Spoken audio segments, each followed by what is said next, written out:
Hey everybody, what's up y'all? Welcome back to my channel. Tammy Talks here. Let's go ahead and get into Married at First Sight season 14 episode 7. This is my decision day. If you're brand new to my channel, I do breakdowns of various TV shows, both scripted and reality, interjecting my own thoughts, opinions, and theories into each and every recap. So, if you enjoy that type of content, go ahead and subscribe to the channel. Thumbs up the video if you enjoyed tonight's content. Hop into the comment section because there is always something to talk about with Married at First Sight. So let's go ahead, y'all. Let's talk Olajuwon and Katina. So they're in the new apartment and they're kind of looking around. They are in the kitchen and Olajuwon said, "Yeah, this is where the magic happens." I said, "Oh yeah? All right." It's where the magic happens. He tells her that she needs to go ahead and get started with the grocery shopping. He's opening up the stove, telling her, "Oh yeah, there's even a little, little tray here to get you started." They're looking at the dishes or the pots and pans. He then tells her, "Let's role play. Let's role play." So he has her go stand in front of the stove. Okay, has her go stand in front of the stove so that he can envision him, sitting at the counter waiting on his food. I said, Olajuwon, please, nigga, please. So she says she's nervous because she's never lived with a boy. And that's kind of a huge undertaking. So he's saying that he pretty much expects a hot meal all the time. He said he's typically used to in the morning grabbing peanut butter and bread and kind of running out the door. But now that he has a wife, he's going to be on her back about cooking. I said, wow. Okay. Okay. So they go to Olajuwon's house. He's super annoying. He has her stand out in the front of the house and has her look at it and imagine, this being your house. And the kids are coming running out and greeting us. I said, on this busy street, the way them cars were speeding up and down that Boston street, them kids better not be running out the house all wild like that. So he said this is the first time he has ever, formally brought a woman to his house. Something about that seemed like bullshit, but okay. So he get inside and he asks her if she likes the style of the kitchen. Here's my thing, Olajuwon, you being real annoying about the cooking thing. You are being super annoying about the cooking thing. And before anybody says, yes, I can cook. Yes, I can cook. So it's not an issue. It's not an issue to me being one of those women that cannot cook. So I'm taking her side about that. That's not the case. I can cook. The real problem is he's being annoying with it. He's being annoying with it. He has curtains in his damn kitchen of little coffee beans and it says coffee like he in a Starbucks. I said, oh. She said that she would change this. He takes her down to see his home gym. It ain't nothing like, remember Jacob's gym from season 12? Now, Jacob had a gym in his house. Olajuwon got a treadmill and some free weights, with a TV on the wall. It's green. And he was like, do you like this? She was like, I would change the color. She points out that the house is cool, but it's very much a bachelor pad. I don't know why he kept asking her, do you like this? Do you like this? So they get back outside and he asks her to grade his house. She said as far as the house itself, she gives it an 8. He's cool with that. She said she gives the decorations a 5. I thought that was generous. She said she wants to change some colors. Like she would want to change the paint in the kitchen. She said to I think she said tan or gray. And he was like, that don't match the floors and the countertops. So then he tells her, well, you know how much it's going to cost for us to fix all of that? You can find a different color that matches whatever your floors and your countertops are, Olajuwon. Let's not act like whatever color you have on the wall is the only color that actually matches that. Let's not do that.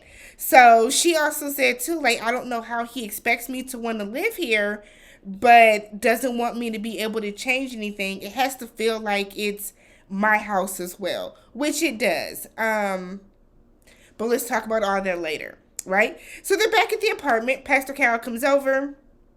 Why did Pastor Cal meet with everybody? Where is where is Dr. Viviana? Where is Dr. Pepper? But okay. So Pastor Cal comes over. Katina said that she cooked because that's a requirement of Olajuwon. And Olajuwon just over just the cheese and that she cooked some spaghetti.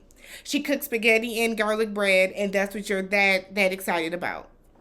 Girl, if you only got to cook pasta every night, you should be fine with him because he seems very easy to please if he's that excited about spaghetti. So Pastor Cal asked him, what's this cooking requirement all about? Because you did not list that as a absolute deal breaker when we met with you. He said that that is very important for him and that that's a personal requirement he has for his wife. Not a deal breaker, but it's up there. So Pastor Cal tells him this is not the 50s. You know, I don't want people to look at you and think that you're a certain way, stereotypes, whatever, whatever. Too late, Pastor Cal, we already do. Olajuwon said it's not like that. He cooks breakfast every single morning for the both of them, and he even told her that he would cook sometimes. And I do feel like Olajuwon is not always expecting her to be in the kitchen slaving over a hot stove for 3 meals a day. I don't get that from him at all. But the way that he goes about constantly bringing it up is annoying, and I think that's what's getting a lot of people, a lot of us that are like in the comments, a lot of us that are noticing the way that he goes about this.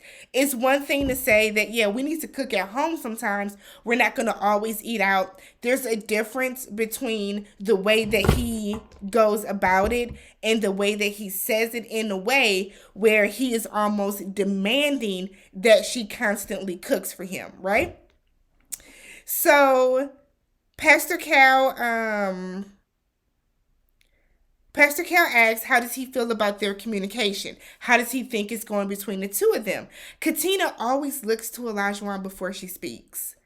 I don't know what that's about, but every time she gets ready to speak, before she answers a question, she always glances over at him. I don't know if it is to ask if she can speak first. I don't know what it's about, but it's something that I've noticed. So she doesn't feel that they have communicated that well. Pastor Cal said, I've been watching the footage. I've seen it. Let's talk about the horseback riding. He didn't like that. Even though Katina was expressing that she was nervous and uncomfortable, that Olajuwon was basically just dismissing her for his own feelings, his own kind of personal game. So he asked Katina if she feels that she's being heard and her opinions are being valued. She says very shakily, didn't seem full of confidence at all, almost seemed nervous, but she said she does, and she made very clear to him that she's not going to deal with disrespect. Katina, I didn't believe you. And this is no fault of Olajuwon's in this instance, but I just did not believe Katina. She did not seem very confident in saying that she feels that she's being heard. She didn't sound very confident in saying that she feels that what she wants to do, her thoughts and opinions are being valued by him.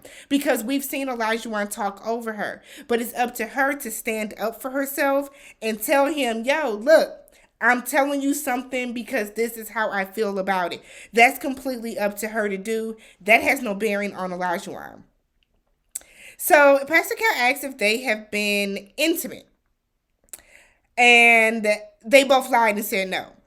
They both kind of looked like they had already discussed that they were not going to say whether they did or did not.